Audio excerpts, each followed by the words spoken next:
things that seems to be one of the biggest factors is the safety issue of Vermont Yankee, and the Nuclear Regulatory Commission is in charge of that.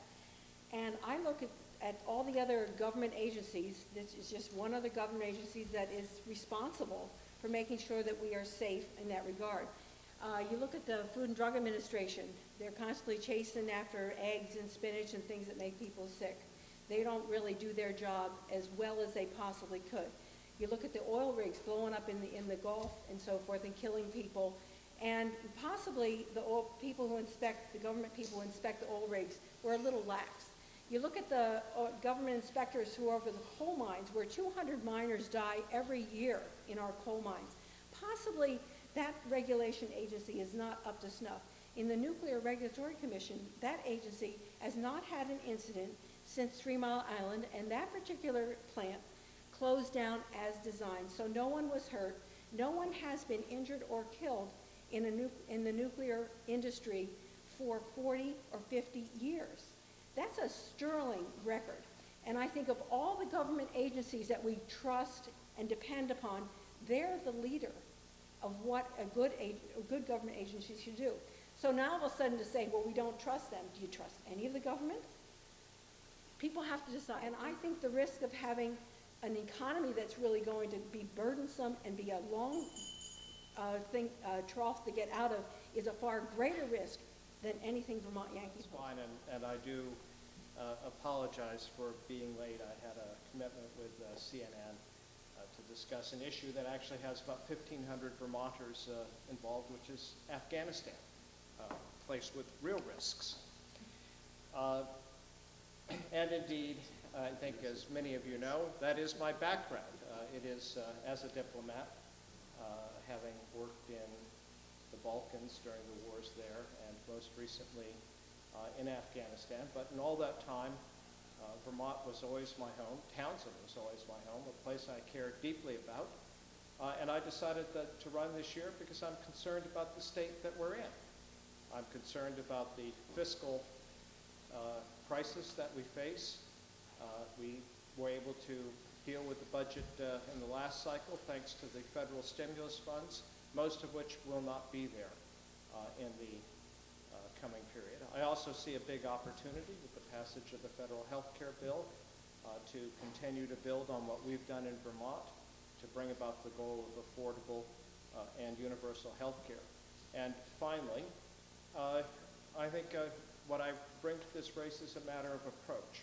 What I've learned as a diplomat is that you can have people with diametrically opposed positions, as I imagine you've heard already this evening.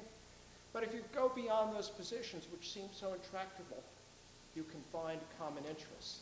And that's how you deal when you have parties that are fighting each other in a war. We have much less combat in our politics, but we sometimes act as if we're so extreme.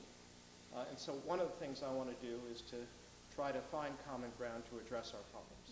Property taxes. What creates property taxes, what makes them high. Valerie, I think you're going to start this one.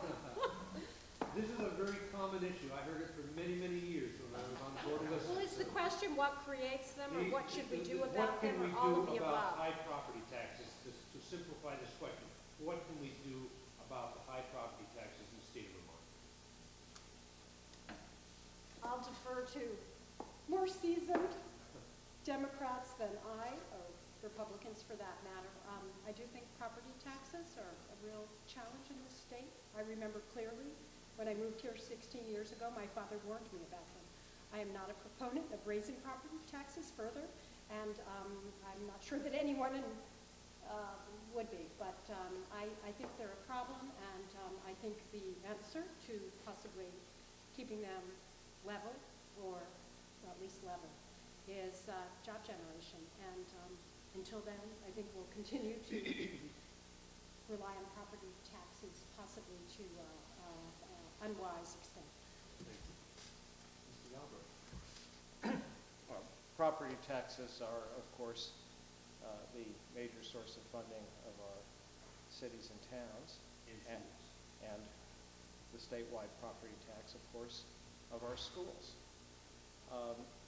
we have in Vermont, and this goes back to 1972 or 73 with Tom Salmon. He actually pulled a major upset over Fred Hackett on the issue of property taxes, and by bringing in income sensitivity. And what income sensitivity does is to, in effect, if for people with incomes below, what is it, Jeanette, about $97,000, it isn't a property tax, it's an income tax for your home and your first 2 acres. There have been efforts to reduce the income level from $97,000.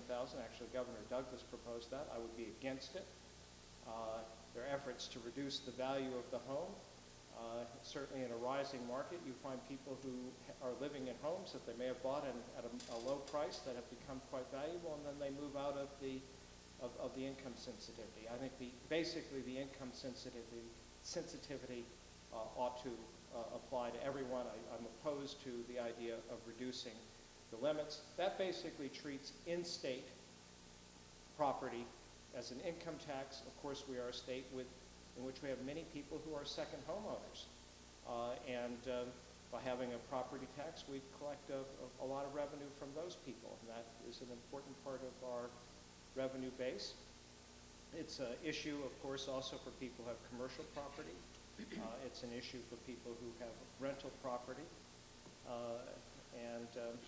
So we also, of course, want to be, both the towns and the state have to be diligent in keeping the property tax burden reasonable. But we're a small state. We're spread out. We have many services. We have a large number of school districts, like what, 260, Steve? 286. So we run an expensive operation with a small base. Thank you. Stuart. Right. Well, we did a real quick 10-year trend of municipal taxes and state school taxes. Could you make sure you speak up? We did a 10-year trend on municipal taxes, which are locally controlled, and we did a 10-year trend on the school tax. Well, as you can imagine, what the 10-year trend would look like on a graph for the municipal, it's pretty flat, because these are people locally who have the ability to control their costs. You look at the state tax, it's up at a 45-degree angle. We're not going to change the Brigham decision. What we can do is go back and revisit it. We can scrap Act 60, we can scrap 68, and we can scrap 153.